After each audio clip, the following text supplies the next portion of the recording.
ये हमारे बीच में हमारे लाला साहब बैठे हैं, चेयरमैन साहब। ये एक दिन मुझे फूक के दे दिया। उन्होंने कहा इतने से चर्च में रहते हो, क्या करना है? कहते चंडीगढ़ में अपनी जमीन ले लो, रोज किराए पे किराए पे किराए पे। एक हमारे कानू साहब हैं, वहां जाए नहीं, और इसी समय कह रहे कि ले लो जमीन, ले लो जमीन। लेकिन मैंने कहा इतना बयाना कहाँ से आएगा?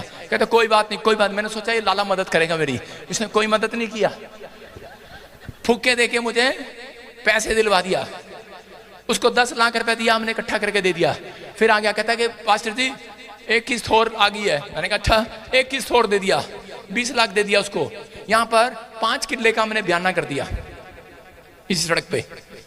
और उसी समय जब बयाना कर दिया, उसके बाद हम फिर मैंने ये आगे लाला जी कह रहे एक किस्त और आ गई। मैंने कहा भाई अब तो भांडे सोना चांदी जो था सब बेच दिया। मेंबरों को भी पकड़ पकड़ के कह रहा हूँ, अब तो मेंबरों को फोन कर रहा हूँ तो वो कहते हैं हमारे घर ना ही हो, हमारे घर ना ही हो।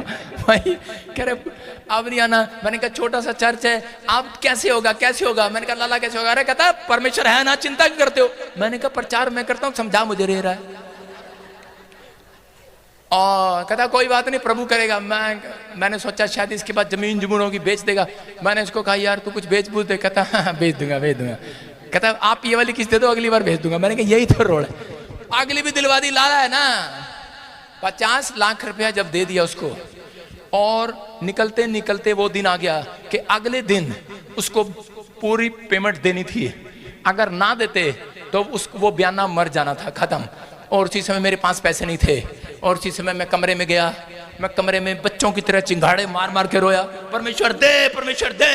और उसी समय कोई मेरी आवाज को सुनने नहीं आया। मैं इतनी जोर जोर से रोया कि मैं बेहोश हो गया। इतना रोया मैं, इतना रोया। मेरी बच्ची एकता गेट पर आकर कहने लगी पापा आप इतनी देर से क्यों रोई जा रहे हो, क्या बात है? लेकिन मैं रोई जा रहा हूं। मैं कह रहा हूं परमेश्वर सुनो मेरी, सुनो। हमारे अंदर आदत है ये कि हम सोचते हैं कि शायद परमेश्वर रोने के बाद ज्यादा सुनते हैं। और उसी समय मैं प्रार्थना करता रहा, रोता रहा, चिंगाड़े मार मार कर बच्चों की तरह, और मैं बेहोश होकर गिर गया। जब मैं गिर गया तो एक स्वर्गदूत मेरे पास आया, और उसी समय आकर कहने लगा, स्वर्गदूत उसने कहा फिलिपियों 4:4 पढ़, आनंदित रहो आनंदित रहो आनंदित रहो। उसने कहा 2 बार कहा आनंदित रहो। मैंने कहा जब उस वचन को पढ़ा, मैंने कहा शायद यहां पर मेरे लिए फिट नहीं बैठता ये वचन।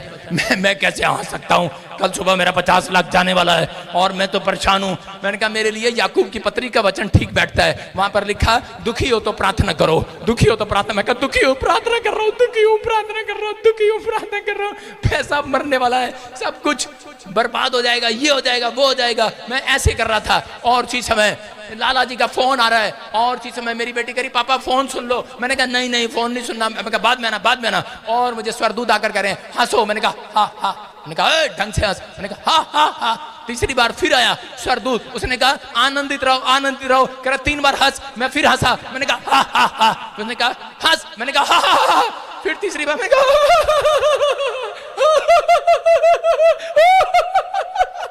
और मैं रोता रोता हंसने लगा मैं रोता रोता मैं हंसता ही रहा।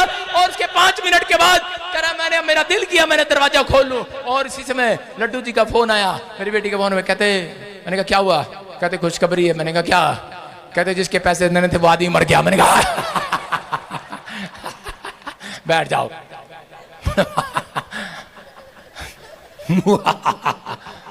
अरे हम हंसते हैं क्या कोई मरता है?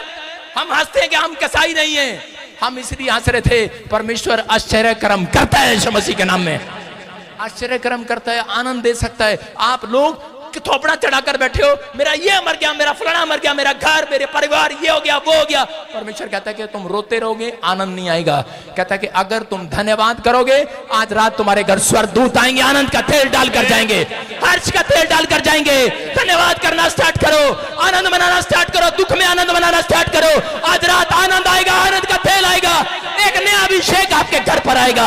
अगर आप दुख में बीमारी में आनंद मनाना स्टार्ट करो, धन्यवाद करना स्टार्ट करो, आनंदित रहो। कहता मसीह लोगों की जिंदगी ये है कि खुली किताब है। कहता लोग दुख में बीमार है, कर्जे में समस्या में, लेकिन परमेश्वर के लोग आनंदित है फिर भी यीशु मसीह के नाम में। कहता आनंदित है। याद रखना, अगर आप आनंदित हैं, परमेश्वर आज रात कुछ करके जाएगा। और थोड़े दिन के बाद उसके परिवार से मिले हमें 2 साल मिल गए और हमने एक एक करके सारा कर्जा उतार दिया उनका। आज हम किसी के कर्जे में नहीं है, किसी का पैसा नहीं देना। मैं कह रहा हूं कि परमेश्वर है, पवित्र आत्मा अगर सुनता है, मैं कह रहा हूं कि अभिषेक का तेल कहता है कि वो आपके कंधों पर नहीं, आपके सिर पर आ रहा है यीशु मसीह के नाम में।